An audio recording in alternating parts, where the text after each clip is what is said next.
Nifyx. Oh shit, me, yeah. Last we left you in the Garden of Eden, you were doing some backflips.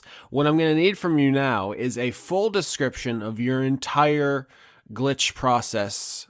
Basically, your half A press video.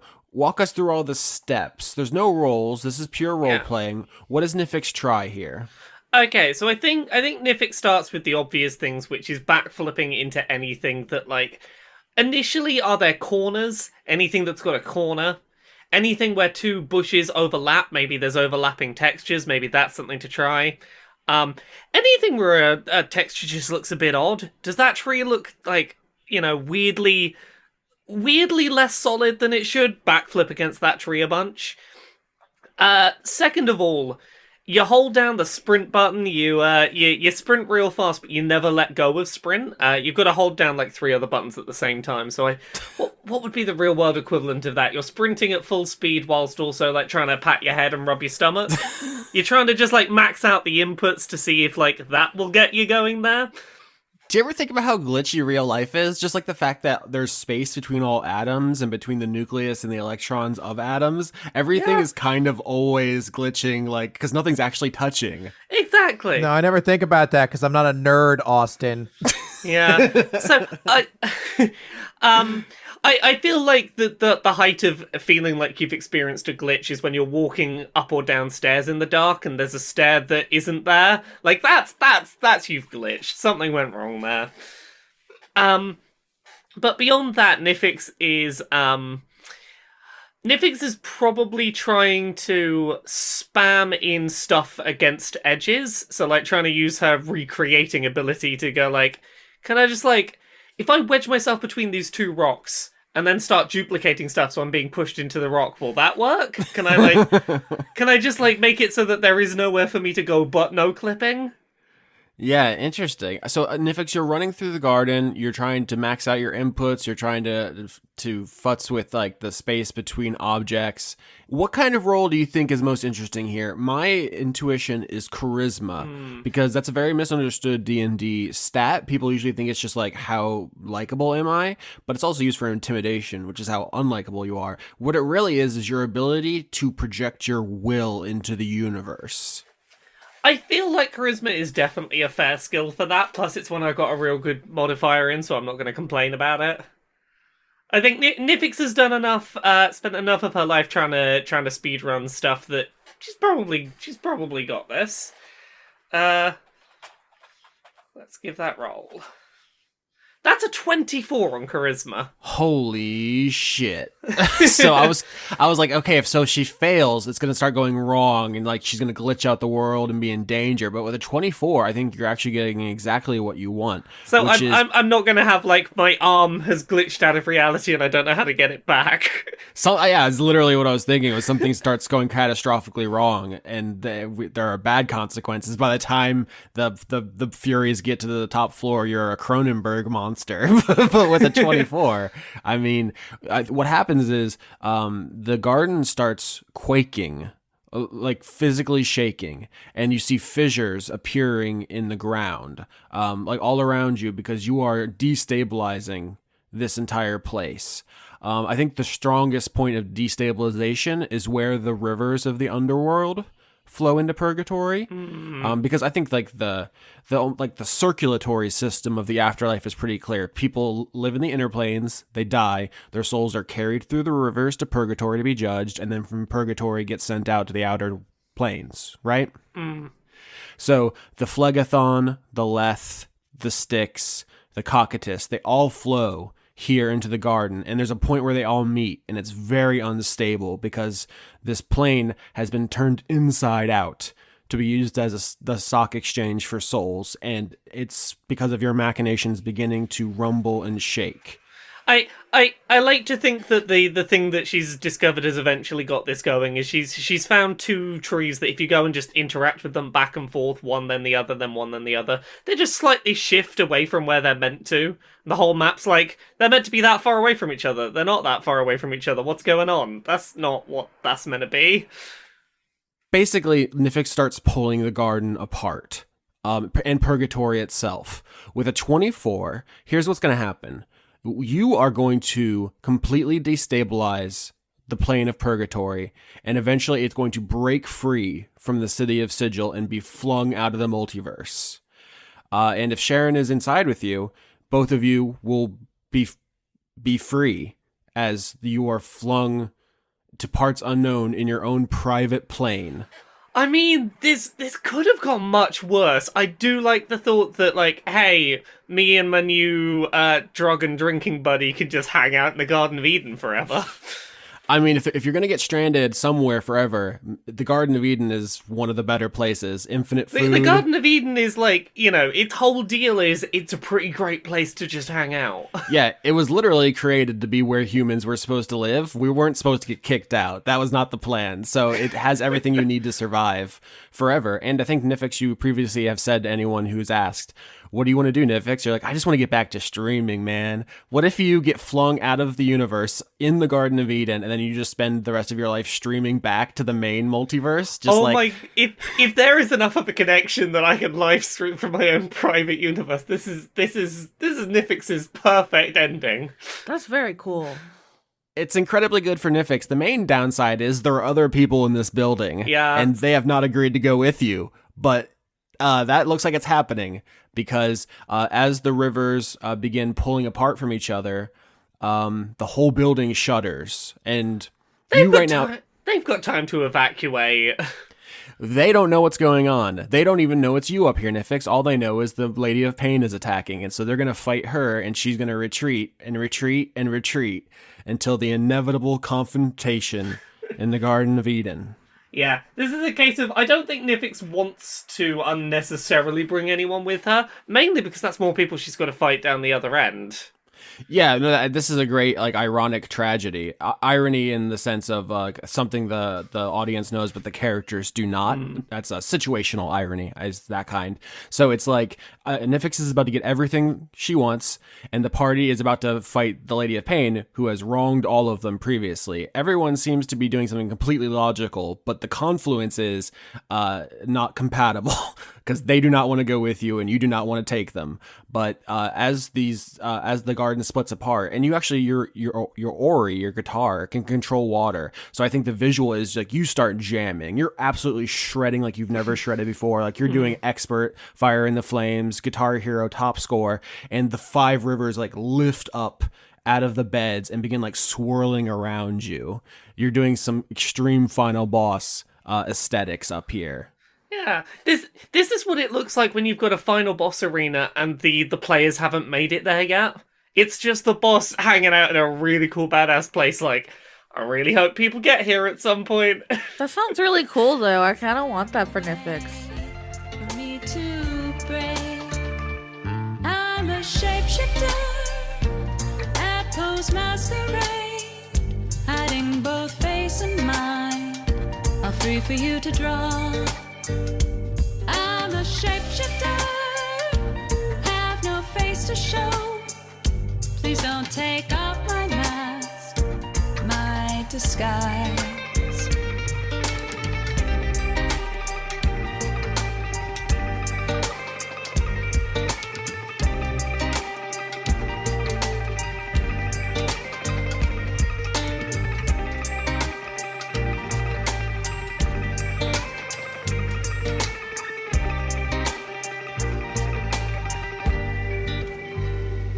King, Blake, at the end of this day, maybe I will accept your resignations, but right now, we have a job to do. Lynette, I'm going to need you to scout ahead, down to the bottom, to use your reconnaissance skills and try to get these slotty out of here. They are not battle ready, and also, of course, Little Lime. Yeah, no, I get it. Cordelia, don't do anything reckless up there. Okay, I don't know why I'm saying that. At least Go get him. Go get him. I'm going to use my new legs. I'm so proud of your legs, and I'm so excited to hear about your legs. You have to come home alive so I can hear how legs went. Hey, dog, I heard you like snakes, so I got some snakes for your snake so she can snake while she snack. Were you saving that all week? No, I just thought of it like 2 seconds ago, and I was like, exhibit jokes. 2020 exhibit jokes. I used to love that show. When I was little, I'd play Pimp My Cat with my stepdad. And we'd put like necklaces on the cats. Hell yeah. It was amazing. That's the most Lauren shit I've ever heard. Surprised you didn't already know that one. All right, so Blake is hunched over Cato's desk, grabbing paper and a pen and writing furiously. And this takes him like a good minute. Yeah, that was the cliffhanger of the last episode. Very mysterious. Yeah, and he scribbles it, folds it up, hands it to Cato, and says, "Right, so you need to get this to the lawyers, like yesterday. That's when it's dated, at any rate." Oh, we're doing a little bit of a fraud right here now. That's what we're up to? Call it whatever you want to. I like calling it robbery and fraud. Cato says, well, we've done worse crimes, so I guess I'll pocket this for now. Furies, this is perhaps the last thing we will ever all do together. I know life's taken us in different directions, but right now we have a clear goal. This Lady of Pain imposter, whoever she is, she's responsible for a lot of deaths, including our own King Badass, who died by her hand before we were all brought together. Cordelia, she stabbed you. And Blake, you have been permanently mutilated by the lady. So we all have a reason to want her defeated. Yeah, she did stab me. I've just sort of assumed that she found out where we are and are coming to kill us, so... Yeah, that's an interesting assumption. Yeah, Cato's just like, we got to get her out of the building. She's hurting my coworkers, but that's something that makes total sense for you to think. Revenge. King's gonna raise his hand. Mr. Badass, yes.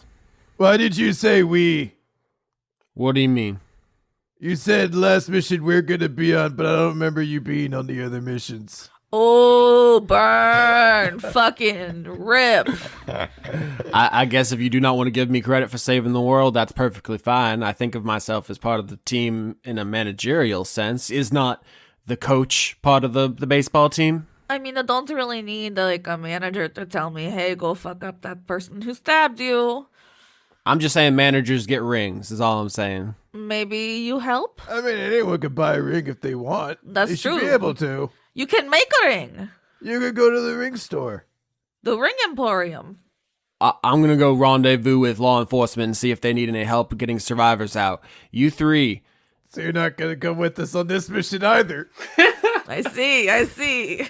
I'm going to be in here. I could flee with Lynette and the children. I'm going to be here. I'm going to try to help. But let's be honest. You three are some of the biggest ass kickers the universe has ever seen. And I am a financier. Let's be honest. I've never met a bureaucrat who is worth a second in a fight. We should just go before it takes any more time.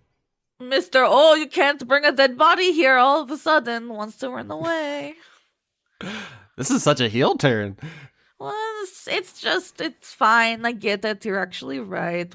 There's babies, but also not up. No, he's fine. Marrow up. He's fine. Let's go. I just like being I'm cooperative. I do like the idea of like Lauren's playing WoW and it's like, all right, time for the end expansion raid, and she's like standing in front of the quest giver trying to bully him into coming. Hey, come with us. Yeah, but think of how annoyed you'd be if you beat the boss and it dropped loot for the quest giver. Oh, look, a new pen. We fight the big boss and it's like, ooh, armor just for a skeleton. Very chic. Lynette, you lead the Slotty and you carry Lime, who's that thing is still in nap mode, out of Purgatory into the streets of Sigil, while the Furies run upstairs to try to get to the Lady of Pain. As Lynette flies away, she gives Cordelia a look that is, you better come back alive. I'm going to give her 2 thumbs up. The most romantic of gestures. and then I'm gonna do the thing where I draw a heart with my fingers and then blow it to her like a kiss. Aw. You're welcome. All right, kids, you need to get back home. I've got some instructions here. So which one of you's the best at cooking? Actually, which one of you's old enough to use the stove? You know what? Just feed the hippo and then, hang out on the couch. I'll be back eventually. Myth Muppets will make breakfast. Mm-hmm. You're very smart. Mwah. All right, goodbye. Bye, Daddy. Have a good day at work. Yeah, that's what I'm gonna do. Lynette leads the children in Lime out of Purgatory, and the party goes to the main stairs, which will lead up to the roof. Remember, there are 7 floors in Purgatory. You start on floor 3, Wrath, which means there are 4 above you. Sloth, Envy, Gluttony, and Lust. Oh, those like the best ones. Yeah. Already, as you reach the stairs, you see there are rivulets of blood flowing down. A battle is going on above you. Do you want to prepare anything or do anything, or just charge ahead? I will spend a couple hit die. Okay, so those represent you guys healing up on the ride back to Cato's office on the back of Cronus. You're not standing in the bloody hallway, getting out your Elizabeth Bathory bathing in it. Isn't it supposed to be where I'm most comfortable? Perhaps I'm most comfortable up on the rivulets of blood. Yeah. All right, we're 35 minutes into this recording. I just want the audience to know how long it took them to get out of Cato's office. So, It's just because you're fun to argue with. that's fair. Yeah, I should stop being such a pushover. So Cato sees some people on the ground groaning, cut all to ribbons, and runs over to help them. And he says, "Go on ahead. I'll catch up." Okay. Yeah. He's not gonna catch up. He's not catching up. He's going to stay behind the whole thing. He's just going to watch. One time I watched a movie where someone said, "You guys go ahead, I'll catch up," and then it turns out they were the bad guy. What if Kato's the lady of pain all along? I don't think so, because he would have stabbed us again while we had the chance. Well, he had the chance. Yeah, but sometimes movies don't make a lot of sense. We're going to spend the entire episode with a whole new plot line where everyone's extremely suspicious of Cato. So the party charges up the stairs, and up ahead you see a pitched battle between the mixed forces of the Realmani, of proper law enforcement, and also just mercenaries and bounty hunters and various cutthroats trying to get Nifyx, although you don't know. You don't actually know that it's about Nifyx. You just see a bunch of people fighting the Lady of Pain, a large woman wearing a mask covered in knives floating off the ground, and everywhere her shadow touches erupts in knives that flay her attackers. She sees you coming up the stairs, turns to the side, and summons a giant sword which she uses to cut through the wall. And she actually, instead of running up the stairs, goes through the wall. Okay. I'll follow after her. Follow that bitch! Interesting. Okay, so you run through the various Realmani and mercenaries who are all cut up, and you charge through the gap in the wall she cut to escape from you specifically. I just want to be clear about this. She saw you 3 coming and ran away. Yeah, we're coming to fucking get her. Yeah. So when you run through this hole and you find yourself in an interesting space, the audience and the players are familiar with the concept of the terraces because Nifyx went through the Pride Terrace earlier to get her conduit of pride. But for the 3 of you, you have absolutely no idea why you're suddenly in a non-Euclidean sloping hallway up into infinity, and the sky is full of darkness, and all of a sudden it feels like you've been sent into like an inside-out world because the plane of Purgatory was terraformed into a building turned inside out to facilitate this soul economy. And so you leave the main leave the main like stairwell up to the roof, and now you're on the terraces. This is the terrace of sloth. Blech, I'm getting a little motion sick. I would like to roll survival. How about you roll survival and I'll roll something else? How about I roll like Arcana? I'll roll investigation. 19. 9. 21. All right, 19 and 21 and past the 15 threshold to understand something about the space. King, with your survival skills, you see that this terrace is not conforming to the laws of physics. It is a long, sloping hallway suspended in space. It's like this hallway goes through a black hole. You feel like if you leave this terrace, you will be crushed into oblivion in the heart of this plane. You should not be here. And the Lady of Pain is deliberately drawing you into a dangerous environment to fight in. That's a thing you know of survival. With a 21 on Arcana, Blake, I think you actually go the next step. You know you are now in the terrace of sloth in Purgatory, where the souls of the slothful go to be cleansed of the sin of sloth. I'll give you more. Sloth is a translation of the, I guess, Latin sin, assidio, which is about not having the willpower to do what's right. It's not just being lazy, like, oh, I don't want to go to work at my office job. I don't want to chop firewood with an axe. It's you're settling for being mediocre, for being mundane, if you will. Mm-hmm. You might recall the Metatron assigning everyone sins. Nifyx was pride. Cordelia was lust. Blake was sloth. Yup, I'm home. Blake, actually, why don't you roll me a strength check with disadvantage? Okay. Already something I do well. This is the worst place for Blake to be. Uh-oh. I botched. That not only is that a bot, but you have a -1 in the modifier, so that's a straight up 0. 0! Okay, so you guys you follow the Lady of Pain through the hole in the main stairway into the Terrace of Sloth, and Blake immediately is seized by the power of this terrace. This is the worst place for him to be. He is a tiny flame in the middle of the Pacific Ocean right now. The rest of you are not characterized by the sin of sloth, so you don't feel anything too overpowering, but you see up ahead of you the Lady of Pain flying away. She's levitating off the ground with a fly spell and just going up the terrace away from you. But Blake, you can't move. You're absolutely spellbound by this place. Hey, Blake, buddy, you don't seem so good. You tired? Yeah, tired. Did you, like... Take a nap, actually. It's a good place to take a nap. Do you need a chai latte? Oh, this late? No, I'll be up all night.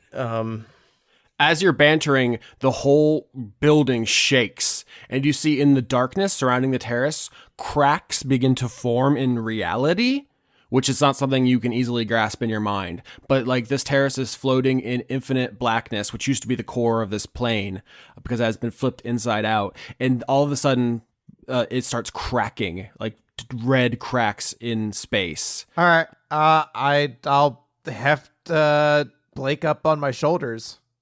King, you pick up Blake. You have him now. You're strong enough and he is small enough. You can carry him no problem. So you want to run up the terrace after the Lady of Pain before she brings this building down on you? Yeah, let's just do that. That seems like a good idea.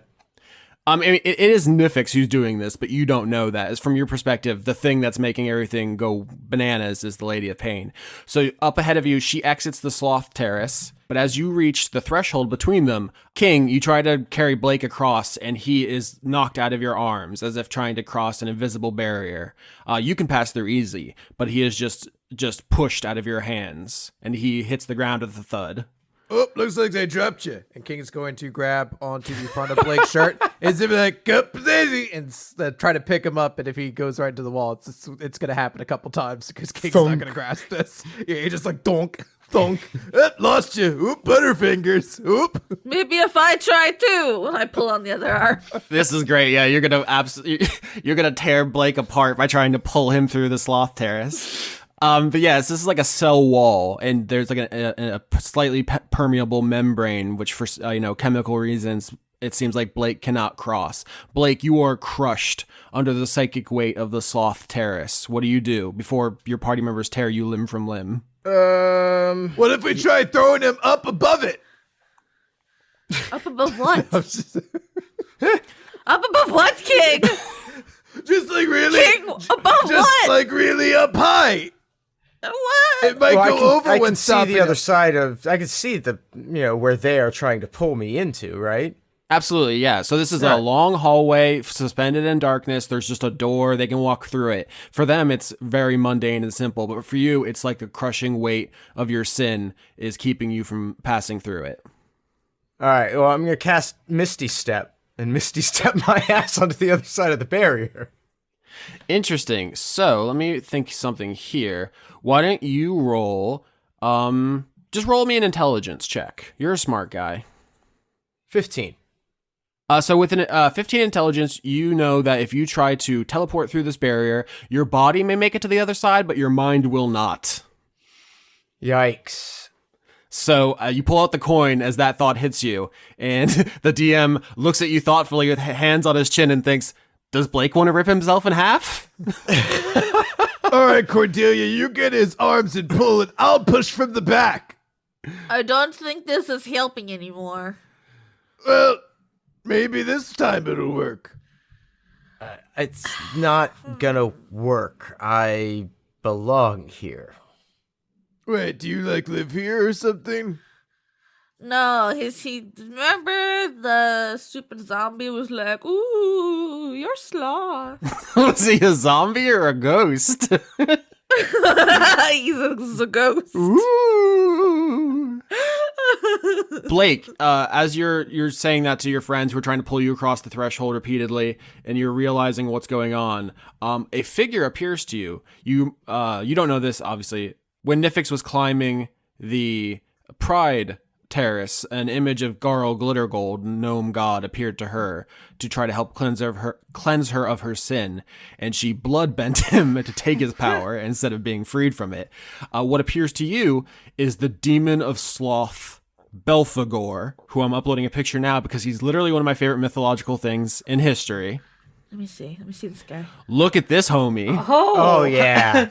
He looks like he's taking a shit. He is living the life, is what he's going doing. on with his other arm? It's like curled behind He's him. holding his tail. He's stroking so his he doesn't roll tail, it you over. know, like you do. Lauren, you said he looks like he's taking a shit. He is literally taking a shit. Yeah. Good job, He's holding up his Pete. tail so he doesn't get shit in his tail. He's an old man demon who's just like, oh, this shit's taking me fucking forever. And his toilet has wheels. You know, I've been at this point. I've been Balthamar a couple times in my life. I know this feeling. Balthamar. I don't know. It's nonsense. It's fake words. I mean, this is the sort of dude that has like a Reader's Digest there. It's gonna be there a while, right? Or like the fucking, what is it, the Victoria's Secret catalog? I mean, what he needs is a squatty potty. He'll be in and out in no time. Just, you know, Yeah. get those knees up. That's true. I love it because it speaks to a medieval view of morality where like one of the most sinful things you could do is just take a relaxing shit. Why? Like, sometimes you have one of those shits where you're like, I'm just taking all my clothes off. This is the kind of shit this is going to be. Yeah. And it's what's going to happen. And you just go with it. And you know what? That's a primal relaxation I think we should all strive towards. Every few months, I eat something that I shouldn't have eaten. And all of a sudden, like, I'll wake up and I'll have to strip naked and, like, sweat out of every pore and take a shit that looks a lot like this. Yeah. That's more than I wanted to know.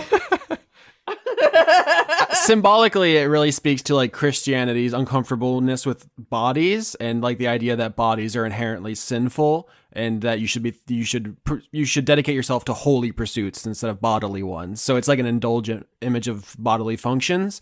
Another interesting tidbit, this demon is associated with France. So take that, I guess. Once I paid my electric bill while taking a shit, so I feel like I've been very productive with my poops generally. So that's what Blake, you're like dying here on the floor, crushed by the psychic weight of your Just sin. a guy taking a shit.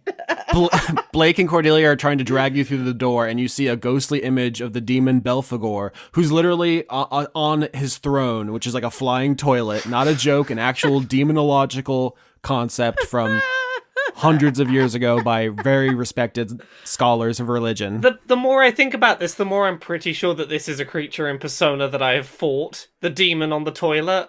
It's in every single Persona game, yeah. Oh my god, I fought this week in Persona.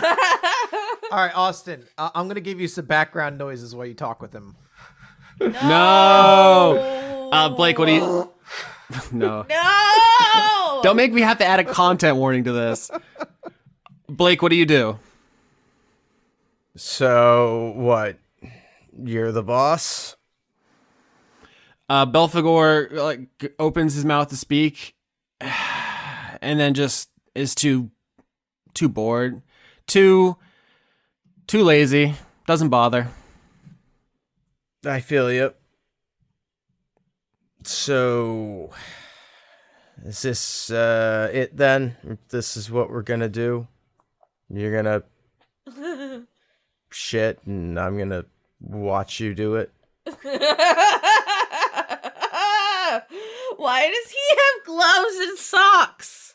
We just put the persona version of Belphegor in the chat, and he's wearing fucking a toeless and fingerless. This is the dude I saw taking the shit in the video game before I beat him up. He's wearing fingerless gloves and toeless galoshes. I don't even know what those are. They're like, Did you say goulash? You know what I meant, galoshes. well, Fuck they me. look like something Magneto would wear, or Yeah, this is a 90s X-Men character. yeah. Yeah. And like little tassels. What are those? Little buttons. I call him like Poop Metheus, and everything he poops is like a prophetic vision of the future or something like that. Jesus Christ. I've done this to myself, to be fair. You were like, no, they won't make any jokes about the literal shit demon. Yeah. Belphegor just gestures broadly to the whole place as if to say, that's what this place is. That just, once again, it's just too lazy to even vocalize. But it is getting across the idea that as long as you're slothful, this is where you will be. Well, I mean, I have something to do. Like, higher calling stuff awaits. It's on the other side of the wall. I'd love to go do it. Love to. What are you thinking about, Blake, right now? What is the thing that you actually want to dedicate your life to that's outside of yourself? Well, it's going on murder sprees with Cordelia. Bad people, all really bad people, though. But that's still for your own enjoyment. No, it's not. It's for Cordelia's enjoyment. Yeah, I get more out of it than he does. Because really, if he doesn't go along, she's going to get herself killed. Okay, so you start thinking about Cordelia and how you want to help her. And I think there's like a slight glow in your chest, and creeping lines of magic begin kind of pushing out of your chest and reaching for Cordelia. Do I see that? Sure. Whoa, look, there's you are you having a heart attack? Is that what that means? I don't know how I think humans this is a work. stroke. Yeah, I definitely think this is a stroke because you would not believe the idea I just had. Can you get up? I don't know. No, you're having a heart attack. Okay, hold on. That's usually not how it works. What is it you do for heart attacks? Pour soup on your face, I right? think I take an aspirin. That's how human bodies work, right? So Blake's gonna see if he can push himself through the barrier. I think the magical connection with Cordelia is established. You have something outside of yourself that you want to put into the world is to bring her joy. And so there's like a magical connection tethers between you and Cordelia. I don't know if that's enough though. So let's see. Why don't you roll me a charisma, once again, like I said, a Nifyx in the cold open, about putting your will into the world, about forcing your sense of things onto reality. So 17. 17's pretty good. I was looking for 20. Is there anything else that can give you a bonus to this? Something else in the world that you want to actually work for and towards and about outside of yourself? He doesn't want to admit it. But he'd really like to make sure Callie doesn't get stupid. Doesn't get stupid. Yeah, as in make sure she's prepared. She seems like she's a very impressionable, naive child who's going to fall God, is she? right in line with all of her family bullshit about this end of the universe crap. And she doesn't have to be a part of that. She can break out of that system.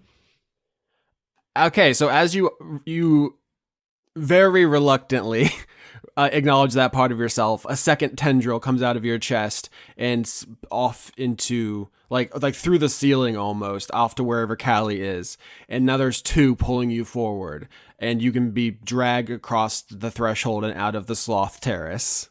Oh, You did it! okay. Yay! You did it with your heart attack. You're literally being pulled by your heart. Not literally, that's not a good use of the word literally. Metaphorically, spiritually.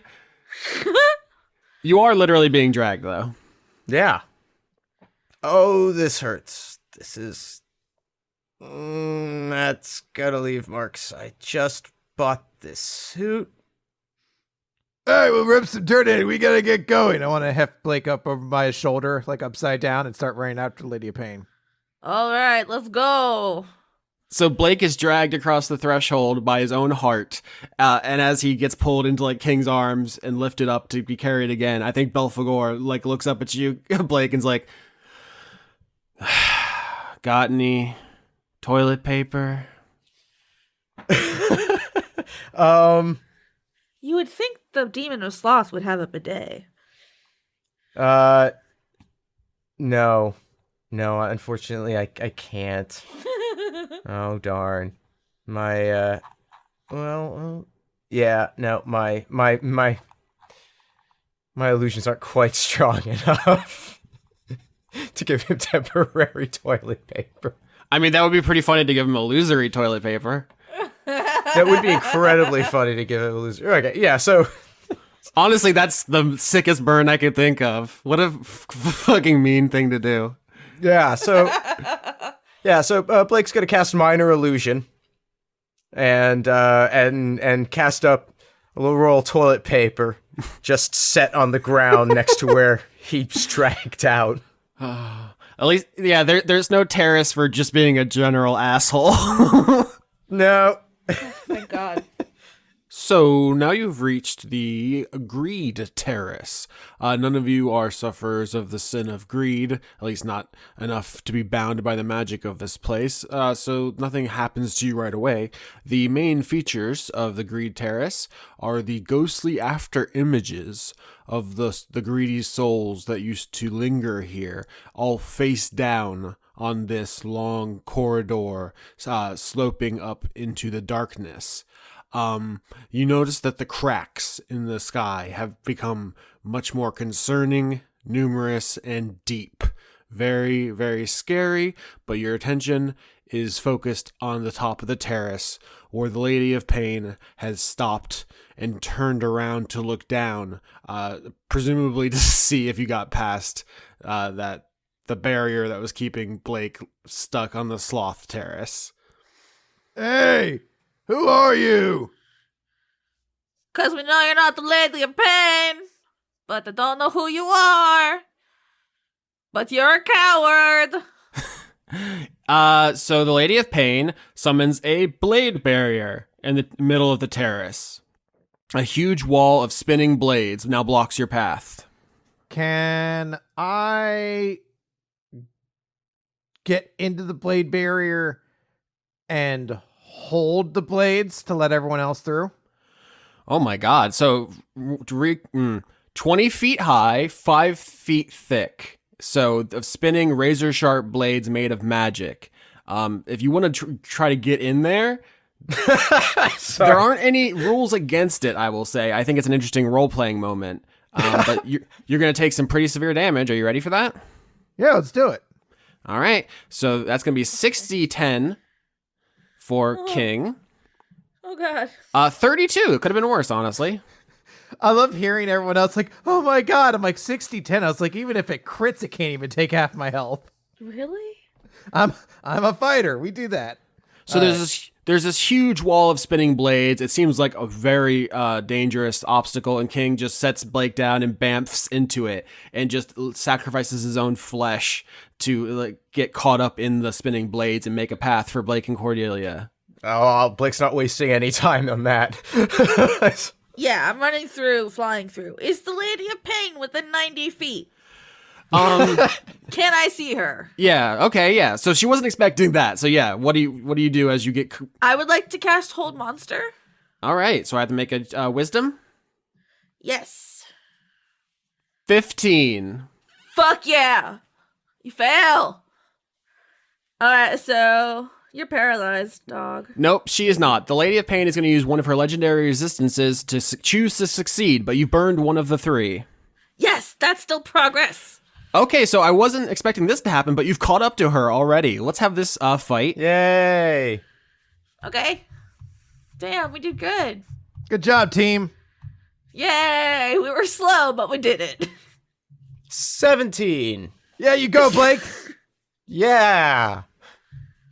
Yeah. Yeah. Yeah. I like that we just got out of the slothful plane where Blake was the one beholden to it, and then we immediately go to the next plane, and he's the first one to act on initiative. He's like, I'm ready. He's like, I'm up and at him now.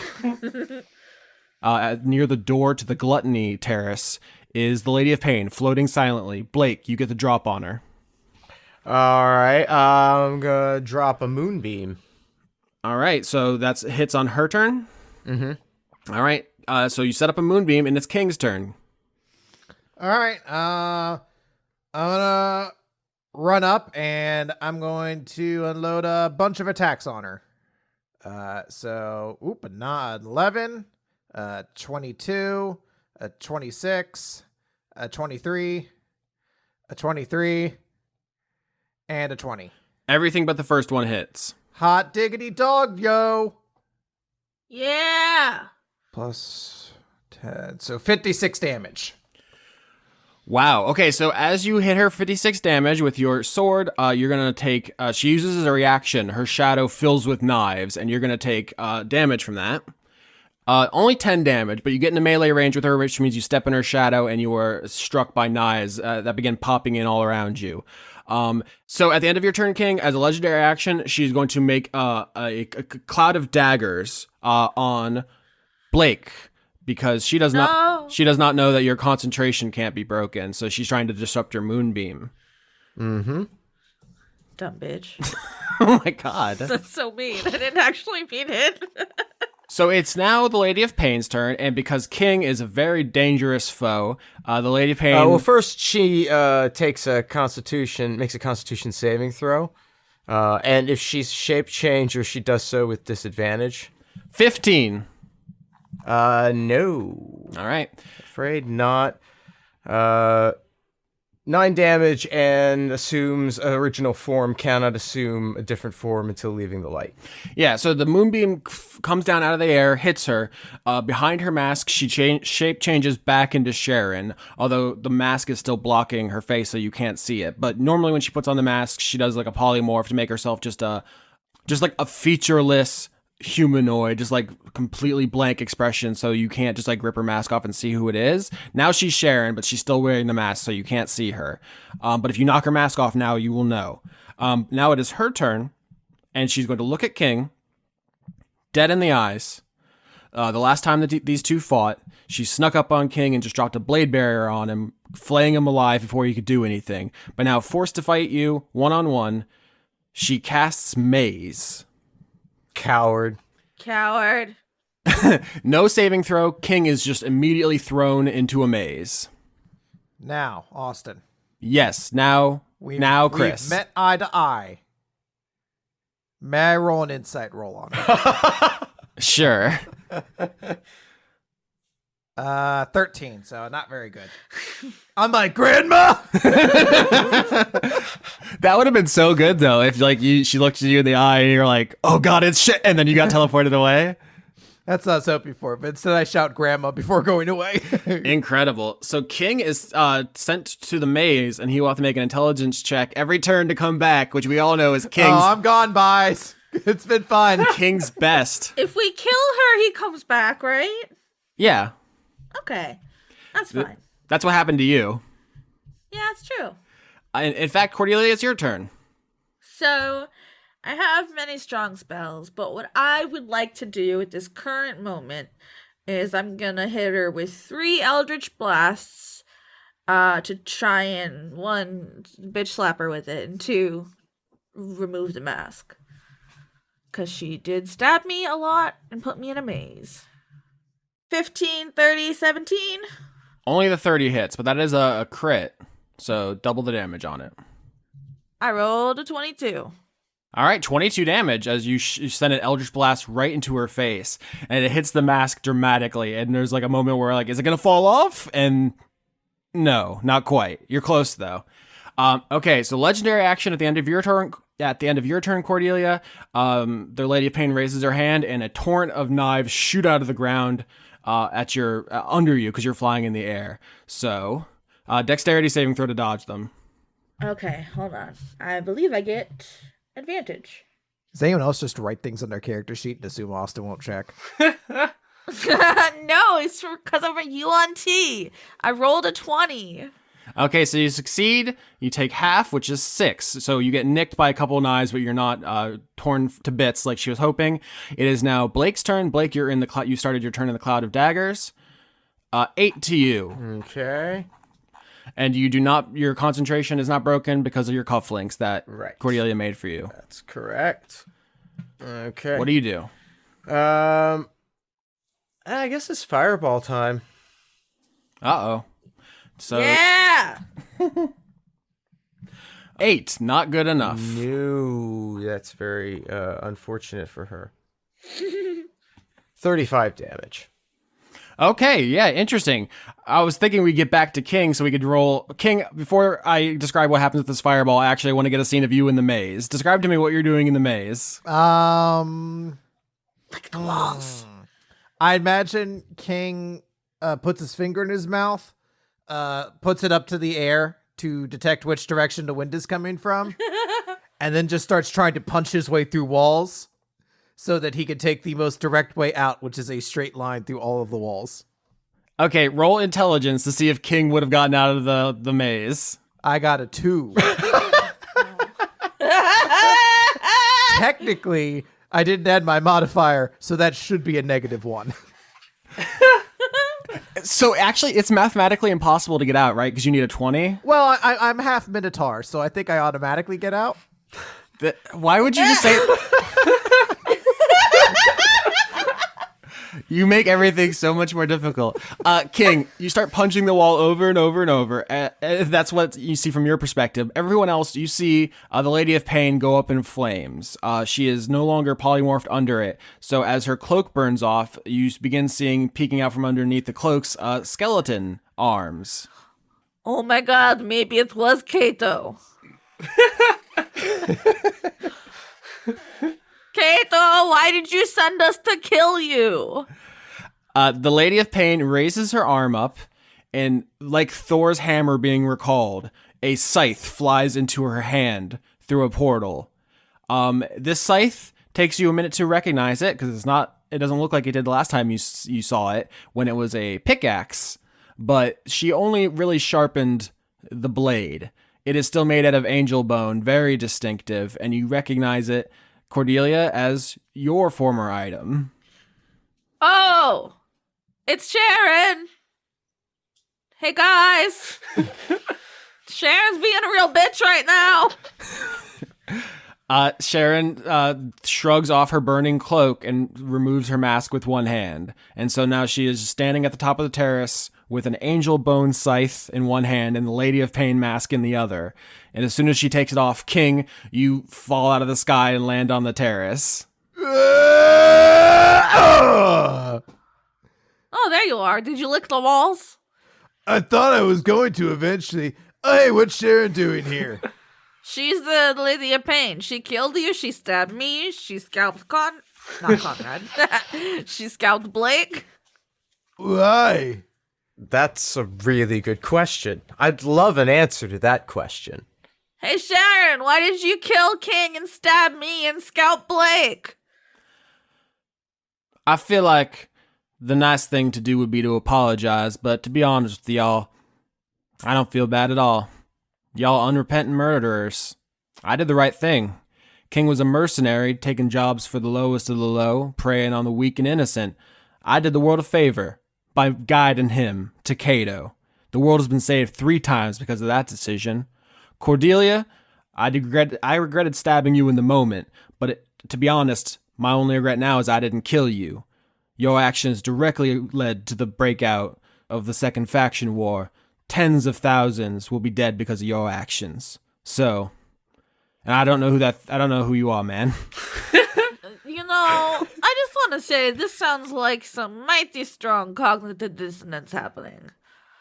The real Mani chose me to preserve order and sigil, and you are the reason order has broken down.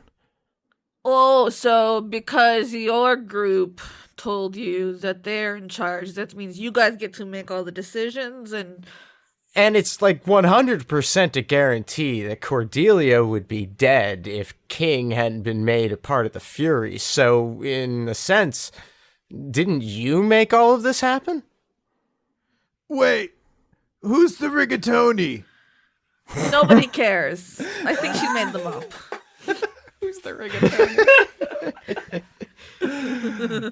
Ravioli, give me the rigatoni. Sharon says, Cordelia, on a personal level, I actually enjoy your company. You're a pretty fun person, but I'm not going to sit here and argue morality with a serial killer. Y'all are sick. Okay, so we're sick for killing, but you literally killed so many that you gave Blake wet sock with blood. I feel like the kettle thing here. Like, maybe don't... Not to mention whatever you're doing, with the building. I mean, tearing this place apart. Yeah, why is everything breaking? Yeah, as you say that, the building rumbles again, and a crack appears in the sky above you in the darkness, and all of a sudden a torrent of black water pours through. This is the river Styx, although you may not know or understand why or how that's happening. And it pours down on the terrace between you all and Sharon. And Sharon says, I see you do not understand what is at stake here. Yeah, because you just started fucking shit up without, telling anyone what was going on. I guess it's just good that Nifyx isn't here to see the villagers become. She would be so upset with you. She likes you probably the most of all of us. As you say that, another crack appears in the sky above you, and now the Phlegathon begins flooding in. Looks like we are running out of time for explanations. And she just turns and floats out of the terrace and goes up to the gluttony level, leaving you to be drowned by the boiling blood now raining from the sky. It's ridiculous. I mean, nobody monologues anymore. If only there was someone up the stairs who could give you a good monologue. Yeah. So the sky is now raining boiling blood. So I'm not even going to ask if you run. You have to, or you'll be boiled alive. Yeah. You run onto the gluttony terrace, and you see that it is a beautiful forest glen of a hallway. It's as if someone grew a corridor instead of built one. And above you, all these tree branches are delicately hanging down, the most scrumptious looking fruit you've ever seen. I don't give a shit. Let's go kill this bitch. Do you know if there's a fire escape in here or anything like that? Cordelia, so you start flying ahead. Dexterity saving throw as knives begin shooting out of the forest all around you. I get advantage on that. I rolled 11, which is a lot better than the botch that it would have been. 9. You were hit by a hail of daggers that shoot out from between the trees. She's in the trees! Ooh, can I put on a flannel shirt and a fake beard and go lumberjacking? Do you want to roll strength to chop at a tree? What about athletics? Shut up. Yeah, I don't care. Whatever, roll. I'm trying to get to this. Oh boy. I got a 17. All right, so Yes. 17 isn't good enough to cut through the trunk, but you can slash one of the branches off. And as the fruit falls to the ground, if you try to walk towards it, as if it has the magnetic same pole as you, it's pushed away. You can never close the distance between you and these fruit. Ugh. This is one of those hipster grocery stores. You probably need an app on your phone to get it. Oh my god. All right, so that's this terrace. None of you are sufferers of the sin of gluttony, so you're not bound by this place. Cool. So, up we go. Yeah, let's keep going. All right, all of you make athletics checks to run up this terrace under a hail of knives. Yay, nice. Is that athletics if I'm flying? Boo athletics.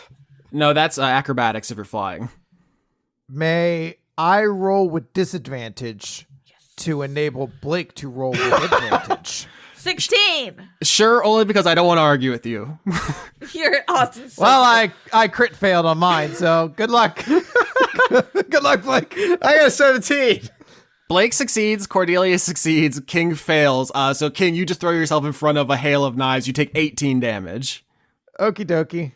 You just take a knife square to the fucking jaw and throwing yourself in front of Blake. But the door to the last terrace is above you, and it's open. You see the Lady of Pain, or I guess it's just Sharon now. I'm just going to say Sharon. She flies through it. Scythe in one hand, mask in the other. Do you know if there's a fire escape in this building? I want to thorn whip the mask out of her hand. All right, make the attack. All right. It is okay. 22. All right, so Blake, you see Sharon tries to go through the terrace door, and you summon Callie's thorn whip, and you latch onto it. You grapple hook onto the mask, and now you are in a tug of war with Sharon. Strength check to tear it out of her hands. Okay, this is less my thing. It's a 2. Oops. 14. Yeah, all right. It was a good try, though. Honestly, that would have whipped ass. That would have been fun. Yeah, that would have been good. I just want to try and cripple her a little bit. I mean, if Blake walked into the final boss room wearing the Lady of Pain mask, I think maybe everyone would have just surrendered. That would be very cool. So Sharon and Blake do a tug of war with Callie's vine whip, and Blake almost wins, but Sharon takes her other hand with the angel bone scythe and slashes through the vine and spins out of your grip and up onto the next terrace. Meanwhile, the cracks above you burst open, and torrents of icy cold water from the cockatus flow down onto the party. Make athletics and or now make dexterity saving throws to leap out of the way to avoid getting washed away by the waters of the cockatus. Damn it. I crit. 10. 7. All right. So King, you haul ass. You actually just like leap out of this terrace. Both Blake and Cordelia fail, and you are hit by the waters of the cockatus and thrown into the trees of the Gluttony Terrace. You both are going to take 12 damage, but you pull yourselves up and you crawl through the door as that terrace floods, and you can shut it behind you. Onward. So you have reached the top terrace of Purgatory, Lust. Yeah. Yeah. This entire terrace is one raging inferno. Disco Inferno? Okay, just before we get started, I'm just gonna argue before we even get there. Cordelia did discover the joy of platonic love this season. So Now, be careful before you answer this question, because a lot of people are listening very intently. Did you discover the joy of platonic love with Blake? yes. You've killed them, Lauren. You've killed them. You've slaughtered them. Hold on. Let me make a caveat, which people who know me as a human personally, you can fuck your friends. So keep on believing out there. All you little shippers. I do want to say, though, lust is once again a translation, just a thing for English. The sin is luxuria, obviously the same Fuck. root as luxury. It is excess. Yes, often excess sexual desire, but it's excess in many things. It is essentially the sin of being extra. God damn it. As I scream, being extra. Would you say that Cordelia is still extra? I mean, mean, one could make an argument that she is less so because she has been doing less public murders than she used to. A fewer amount, if you will. Okay, so there's this entire terrace is a raging inferno, but King, you run into it because you're just running, you crit, so I'm going to give you this. You run into it and it does not burn you. Oh, nice. Cool, it's like the opening level of the Ninja Turtles arcade game. That's exactly what you think. Yep. Blake, you as well. You touch the fire and it does not hurt. Cordelia, let's make some rolls here. You want to assert that your platonic love of Blake and your decreasing extravagance, the decrease of the way of luxuria in your life, have tampered that sin. Why don't you roll me charisma? I don't have an apartment anymore. I mean, I have a roommate. Mm-hmm. Okay, so I roll charisma. Yeah. 15. I was looking for 20, so I'm going to say you take damage, but as you walk through the fire, it starts burning away your sin. 9 damage, Cordelia, as you touch the fire, and it does burn. But remember, these terraces aren't about punishment. Punishment is for the outer plane you get sent to if you can't purge your sin. You walking through the fire is purging your sin. So, yeah, look at it that way. You know, all of your sin was in the spots where those 9 hit points lived. My butt. Sin is stored in the butt. Cordelia, well, okay. Lauren, why don't you think a little bit, maybe do a monologue about your inner psychology when we come back to you, because I want to cut to Nifyx. Oh shit, I get to do something this episode. Nifyx, so you were doing your flips and you're shredding. We left you here. You're shredding on your guitar. The rivers are all spiraling around you. Like you're now water bending all of the underworld rivers around you in a great helix above you as the garden tears itself apart.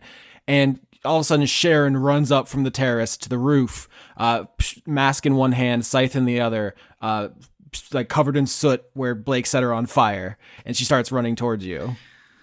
How's it going by me time, huh? Well, it was going pretty well, Nifyx, until the Furies showed up. Them. Okay. Is there anyone else, or is it just them? It's just King, Cordelia, and some white guy. If they get here, I will talk to them. At the very least, I will tell them they can walk away. They don't have to go where we're going. They've all got things they want to be doing in this life. It's not in their interest to stick around while I finish this up. Sharon looks around the garden and sees what you're doing and how it's being torn apart, and she says, "Huh. What? Honestly, part of me was kind of resigned to you just disappearing into the ether and me fighting until I was overwhelmed by Romani and stabbed to death or something, but..." Hey, if I'm going on undeniably the most epic road trip of all time, I'm not going to kick you out the car at the last stop. I think at this point, Sharon drops the scythe, like blade down into the grass, so she has a free arm to hug you.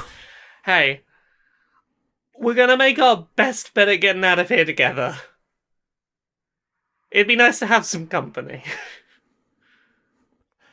Cordelia, describe what walking through fire that burns away your sin is like, and how you feel about that emotionally. I don't like this. Why Mm-hmm. does it hurt? No. It's not about that like sexual desire is wrong, even though that's probably what the people who wrote this material probably thought. They have a sick relationship with their bodies. But in the Dice Funk universe, it's specifically about putting an emphasis on your own material gratification, a selfish desire above other people, rather than just being a horny is bad. Horny is fine. No, maybe I do take up too much of the living room with my taxidermied mouse collection. That is But luxurious. they all have different outfits. They're like little dolls. but also, that is pretty rude. I guess I should do that less. Maybe I should also not scream so much when we're committing a murder, since that could put people in danger who are not me, aka Blake. He's so weak. What would he do? I don't know. Well, I guess he would be able to get rid of the mouse statuettes, but... I love how we're both convinced that the other could not possibly do this without them. You're like, she's a crazy bitch. I asked you both to confront the sins of your character, and both of your answers were like, it's kind of on the other person. Blake and Cordelia are the only thing that make each other worthwhile people. Yay, each other. Yeah. So you walk through the fire. Give me another charisma roll with advantage. Oh, I love advantage. 22. 22 is enough to stop the burning. You succeed. I'm gonna put some lotion on or something. Yeah, so Cordelia, you emerge from the fire to the top of the terrace. King and Blake are already there. First of all, do you say anything to each other? And second of all, do you take the time to heal before you enter the garden? So, Blake, I was thinking while I was walking through the fire, you know how I'm always crowding up your house with my stuff? Maybe I do less of that now. I don't know. What do you think? I mean, I could certainly show you some really practical storage solutions. Clear do have plastic so many. totes. Yeah. They're stackable. I mean, I think really it's just a matter of organization more than anything. And then you'll be so much more efficient when it comes time to, make a skirt out of phalluses or whatever it is you're working on. Dick skirt, dick skirt, dick skirt. Dick skirt, dick I can't make the episode Dick Skirt. Don't even try. What about phallus skirt? Why not? It's gonna be Poop Prometheus. We already decided. At least I did. I need to find another way to get Climax and Uranus in here somehow. So we can get Climax and Uranus Oh, it 2. could be a whole sequel. It's a whole sequence like Climax and Uranus 1, Climax and Uranus 2, Climax and Uranus 3. Climax and Uranus 2, Electric Boogaloo. What are these Coheed and Cambria albums? Come on. Oh, that's a reference. Okay, hold on. I'm trying to do math and talk at the same time, and it's not a good combination. Maybe after we do stop whatever's happening, we go to the container store. You can show me your favorite ones. I'd like that. I want to go to the container store so bad. You guys have no idea. I want to go so bad for real. The container store rules. I bet. Do you have containers for containers there? Oh, well, yeah. I mean, after a while, you're going to wind up with a bunch of, storage that you aren't in need of immediately, or you empty something, and then you need a place to store your storage. So I've got a whole system. Oh, that sounds interesting. Did they do a documentary on that? No. I do like the idea that as King is saying that the sky is cracking and the waters of the cockatus are flowing into the terrace. Is there a documentary about how they got containers for containers, maybe? Like a 4-part miniseries on HBO or something like that? We should bring you with us since you have so many children. I feel like you'll need a lot of storage. Oh, yeah, I'm going to need cubby holes for all of them. Yeah. And toy chests and dressers. Yeah, if you could give me a heads up. Group trip to IKEA and the container store. Let's go now. Boop, boop, boop. Bye. No. Austin would cry. I'm kind of sad I won't be a Fury anymore because it is kind of fun to hang around you guys. Well, we don't have to be the team of coworker or killers. We can just hang out. Yeah, there's really no reason. I mean, I always just assumed you were busy. Also, you terrify me. Really? Why? You're very large. Just enormous. And Yeah, I guess so. You gotta be just kill things. Yeah, sometimes I do that. But it's kind of interesting, guys. When you think about it, no matter how you get there when you end up. Human beings really have this miraculous gift to make that place home. That was very deep. Yeah, strangely deep. Did you steal that from One Piece?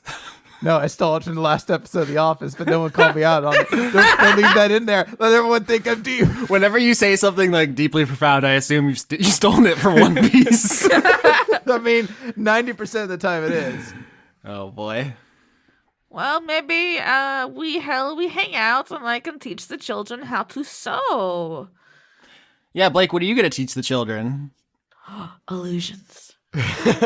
I'll teach them magic. Accounting, isn't that what you do? It sure is, buddy. Every youngster needs to know how to balance a checkbook. They're not that heavy, are they? All right, anything you want ringing in the ears of our audience poignantly to recall with tear-stained cheeks as you die? Yeah, let's do this. Climax in Uranus 2! Even more goo! So the Furies rush through the door onto the roof into the Garden of Eden, where Sharon and Nifyx are embracing. The angel bone scythe is plunged into the ground. Sharon turns. She has the Lady of Pain mask in one hand. The rivers of the underworld are swirling around like a hurricane. What do you do? What the fuck? Oh, God, okay, you three. Oh, hi, Nifyx! You three. I'm going to say one thing to the three of you right now. Get the fuck out of here. You do not want to be here. You're not my mom. You do not want to be here. This place is going to be gone from reality in a minute, and you all have things that you care about in your life, so just get the fuck out. I'm warning you now. What? I don't even know what's happening, but this is very stupid. Did you say, what? Did you just, like, go pop the whole building out of... Didn't you blow the Galler horn? Yeah, a little bit.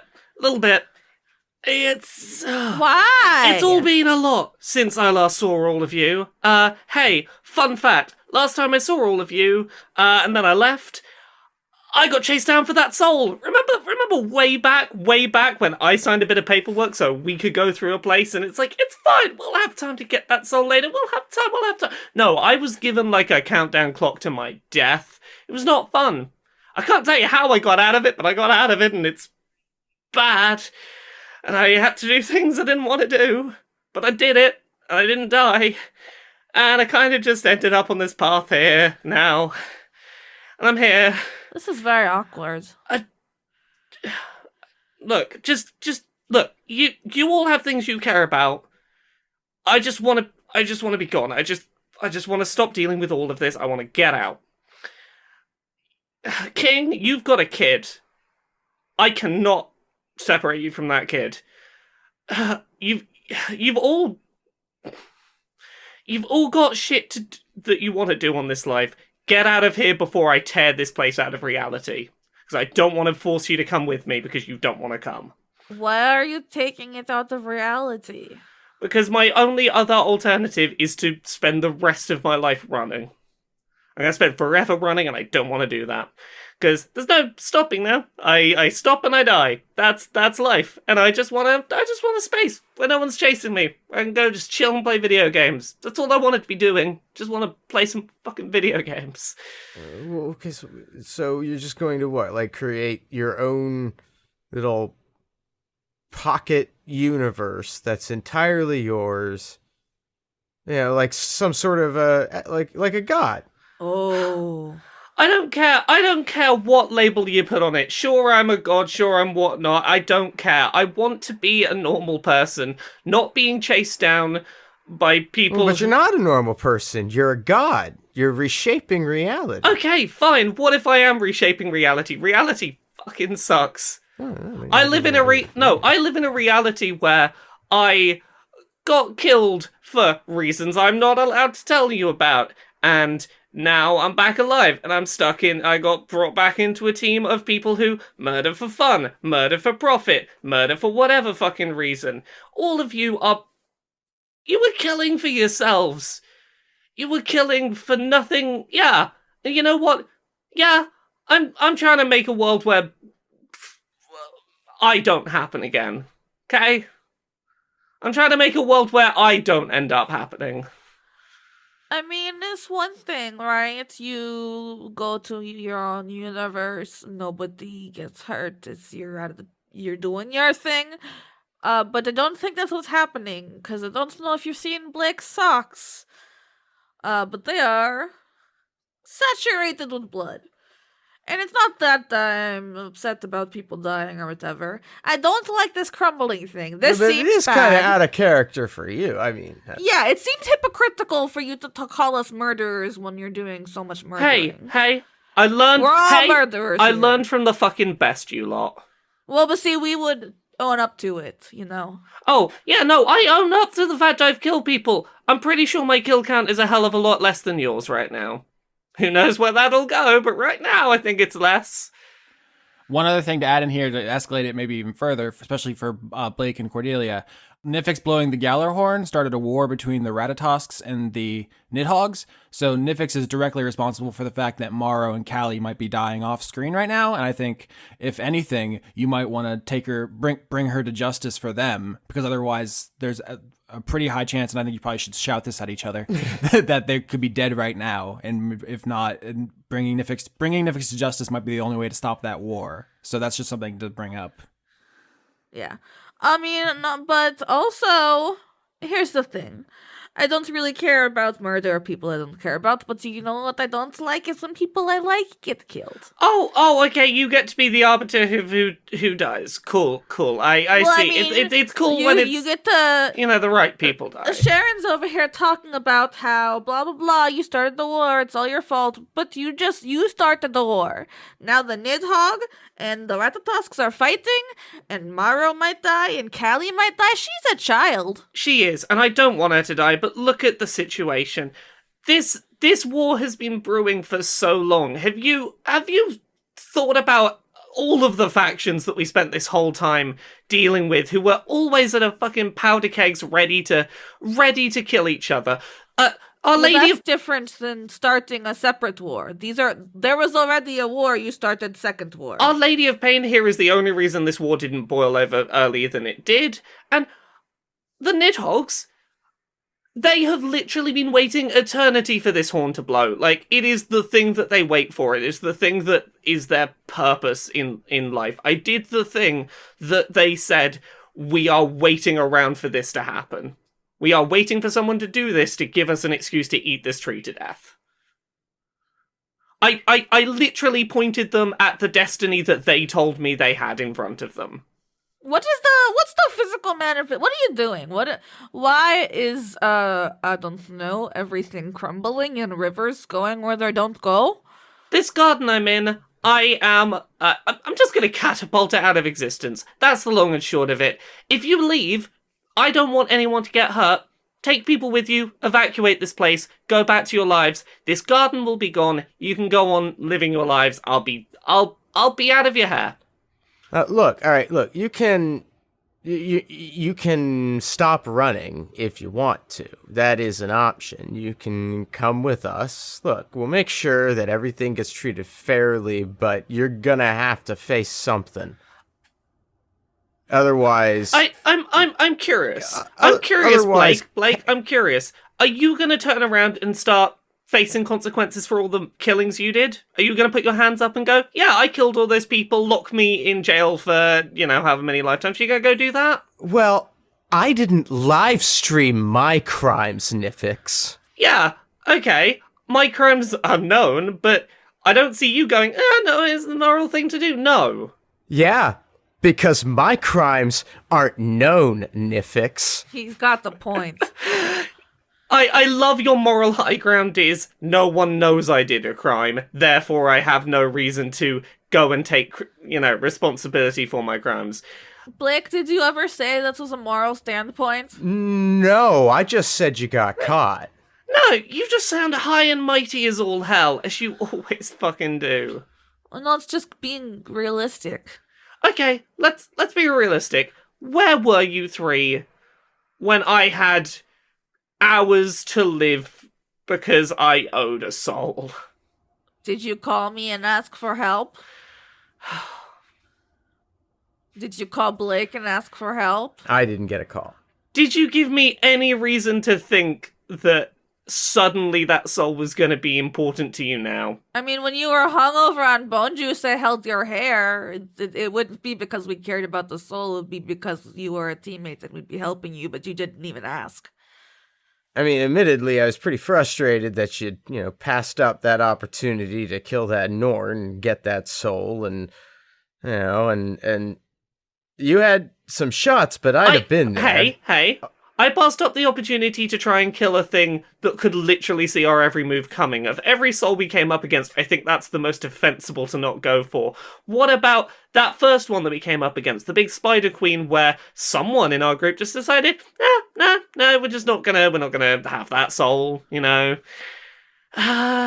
Also, Nifyx was in on the plan to kill Jean. Yeah, that was your idea to kill her and not take that soul. I do not think it was my idea. It was not my idea. You were being supportive of me. I was being supportive because I'd just been thrown into a team of killers and I didn't know what I was doing. I was supposed to be in charge of this group and I had no fucking clue how to help. And I went to Kato for advice and his advice was, just don't worry about it. Just don't worry about it. I was having a breakdown for fucking murder mission 1 and typical upper management behavior. They're never there when you tell them. I'm telling you, he's up to some shit. This is all Kato's doing. The three of you, I know that you've been nice to me. I know you were good people to me, but before I met you, before we started murdering, I was someone who sat and played video games. I was never made for this. Like, just take a second to try and imagine if you hadn't been a group of murderers and you were dropped in with, here's serial killer, here's killer for hire, you work with them now. I'm terrified of you lot. I've been terrified of you lot for... Okay, I was terrified. I was terrified of all of you. I made bad decisions. I fucking didn't know if I could turn to you, because everything in my life told me, don't trust serial killers and hitmen. I don't think that was a wild thing of me to be a little weirdly untrusting. I mean, did we give you any indication that we didn't have your back, ever? Other than we didn't get the soul on time, but you didn't tell us that you were going to get killed about it. And if you had, we would have helped, and you know it. I didn't have to tell you that there was a clock ticking for me to be killed. From the moment we signed it, that was the deal. If we didn't deal with the soul, at some point they were gonna fucking come for me. Well, in fairness, I mean, the even ability to obtain the next soul from me was tied up entirely in the thing that saved your life that first time. I'm just saying, in terms of actual responsibility, I don't have a whole lot here. But you have a whole lot of responsibility to own up to for, getting people we care about killed. And so, you can either, leave now with us or leave later also with us. But not willingly. Maybe in fewer, Look. Pieces. More pieces. More pieces, yeah. I am not the same person that you last saw. And if you think you're taking me down without a fight, good fucking luck. I am a lot more powerful of a fighter and a killer than I once was. Well, like I said, I gave you the option to no fight, but... I gave you the option to go home and see your friends and your family and your kids again. Yeah, they're not going to be there anymore, so... Well, I mean, we can't, because they're fighting each other because you blew the Galler horns, so... They were going to be killing each other no matter what. You can keep saying that, it doesn't make it true. Yeah, but not because of you, and not now. I really can't believe that your line in the sand is, oh no, now the deaths are people I like. You know what? Every one of those people you killed, someone liked them. They had people who liked them. You didn't care about that, did you? No. You care about it when it's... No, because I don't care about that. I only care about the people I care about. I never said anything otherwise. Look, the worms and the squirrels are going to completely slaughter each other, and the only way they're going to stop from doing that is if we bring you in because you blew the horn and everybody knows it. Because you got it on video like a moron. Yeah, I was a fucking moron, but also... Hey, you know, I know you want to save the Nidhogg's. I know you want to save Callie. Who do you think fucking told me what the horn was and where to go find it and that it was a thing I could totally go do that the Nidhogg's would be wild and positive about? Callie is an adolescent. But I'm the bad guy. A child in an incredibly relevant... a child in an incredibly relative sense. I mean, yes, she is not a fully adult Nidhogg. It'd be like a teenager in snake or human body, right? Yeah, I just don't. I don't involve kids myself. That's just my thing. Again, big ol' moral lines from, oh, I think it's fun to just murder people as a hobby. Yeah, but not kids. Oh, I'm glad to hear now you have, here's where I draw the line on my free time fun murders. Yeah. Look, we are never going to see eye to eye. I am not like the three of you. I am a killer. And you won't admit what you've done. No, I will admit it. I'm a killer. I wish I wasn't. I don't take joy in being one. But it's everybody else's fault, though, right? Fine. It's my fault, but I am a killer, but I don't take joy in it. That's the difference between me and you lot. I don't enjoy the killing. Well, I got some bad news. You've done a whole lot more of it just in the time we've been talking. So... we can go, and it can stop, and then you can stop doing all the killing. And wouldn't that be great? But if you leave, you're gonna keep killing forever. And you can come with us of your own volition, or you can come with us in a body bag. I mean, there's that too. Not a body bag, I don't have any on me. Oh, you know I always keep a spare in my pocket. We're fine. I can't turn back. For once since my death, I am doing something for me that I think is right because I have decided to do it.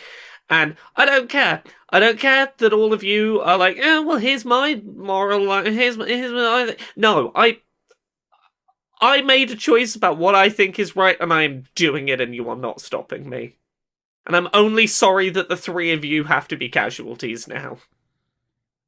So King's going to take a step forward, and he's going to pull out his sword, which is going to be glowing with a lime radiant light. And he's going to say, I don't really know everything that's going on here. It sounds like there's some pretty complicated stuff going on, and it sounds like some really dangerous stuff is happening, which I guess means that it's a job for the Furies to kind of stop. Nifyx is gonna look to King, while readying Arcane Sword, and is gonna look at him and go, of the three Furies, you are the one who I most want to turn away. I don't want to kill you, King.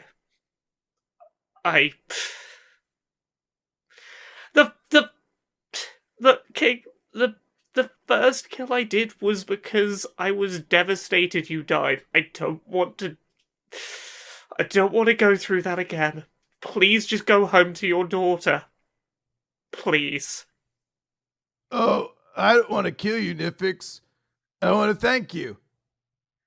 You must have done something with Lloyd when you hung out with him. He seems like he's in a much better place because of it.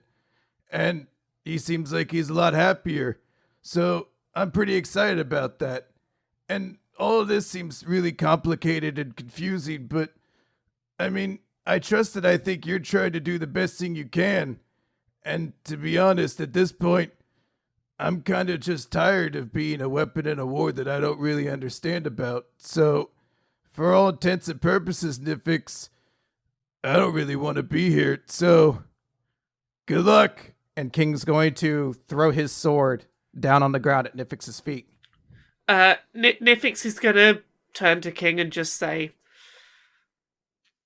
"Thank you. I'm glad he's doing better. I'm just trying to help."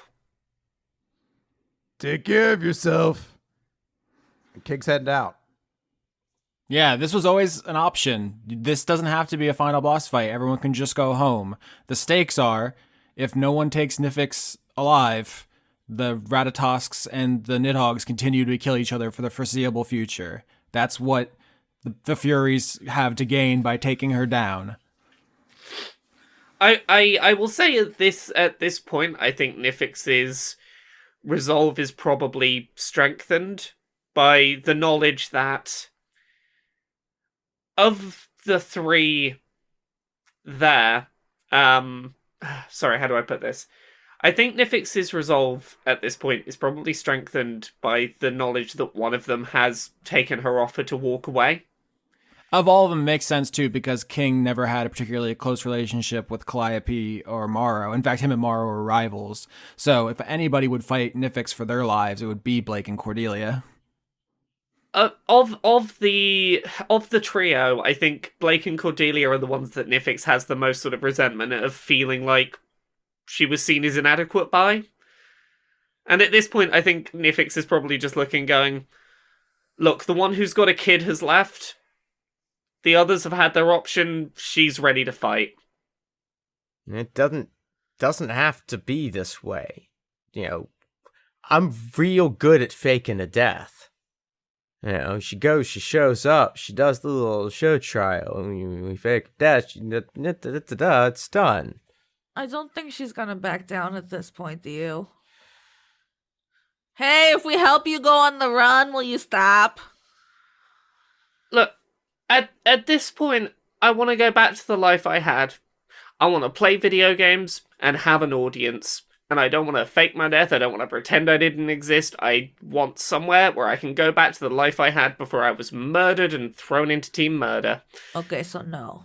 And I do not see a way to get the world that I want to create and the life I want to live any other way. I mean, are they gonna be okay if we just bring the head back? We just... I can... We'll figure it out. All right. But are you in? I'm in. I really like Morrow. Oh yeah, no. I've already settled all of my affairs. She's destroying our lair.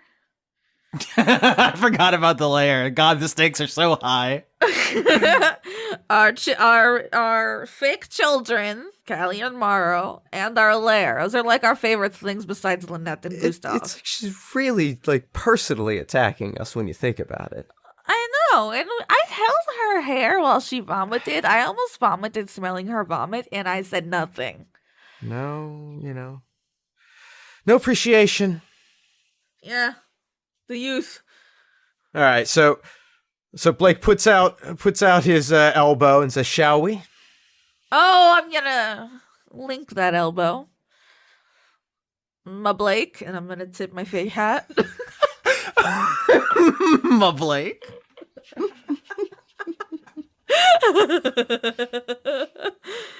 Maybe I'll tip you a real hat. Nifyx casts Arcane Sword to get her cool floating scythe around, just doing nice circles around her.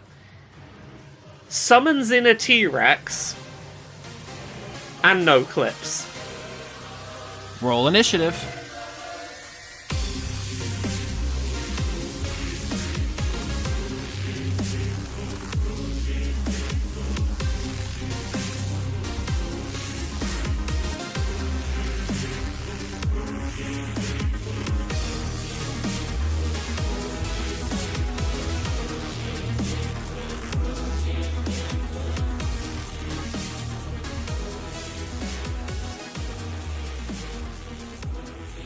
Tell him again. Do it. Thank you. Okay, I'm putting you back down.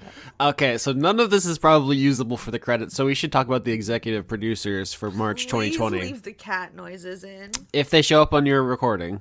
Fine. Okay, hold on. I'm pulling up the list. Executive producers, March 2020. Joseph Tombrello. Extellaris. Jade. Brent, still every episode of Dice Funk Goatly.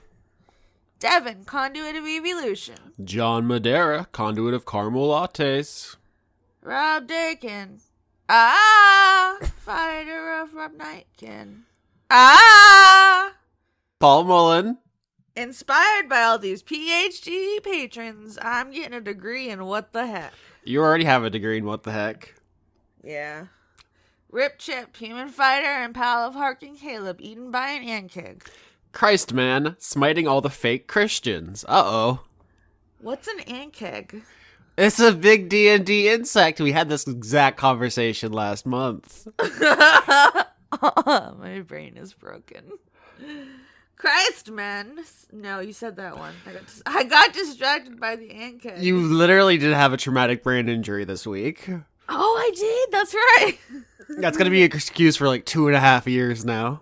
Thank God. I got some excuse. Toshiro Kiru's new self, 40 pounds lighter and finally in control of the accounts. I'm not sure when you lost control of your accounts. That's bad, but congrats on the health. Being in control of the accounts is very good for my mental health, so I bet it's very helpful for you. I want fewer accounts, frankly. Well, I want fewer of them, but if I'm not in charge of them, I don't know what's going on, and then I'm 100% anxious all the time. That's bad. Andrew Grothin. Oh my gosh. That's my horny noise. No, it's... What? The cat made a horny noise. How come I can't make a horny noise? You're always complaining about how they won't leave your bussy alone, and here we are.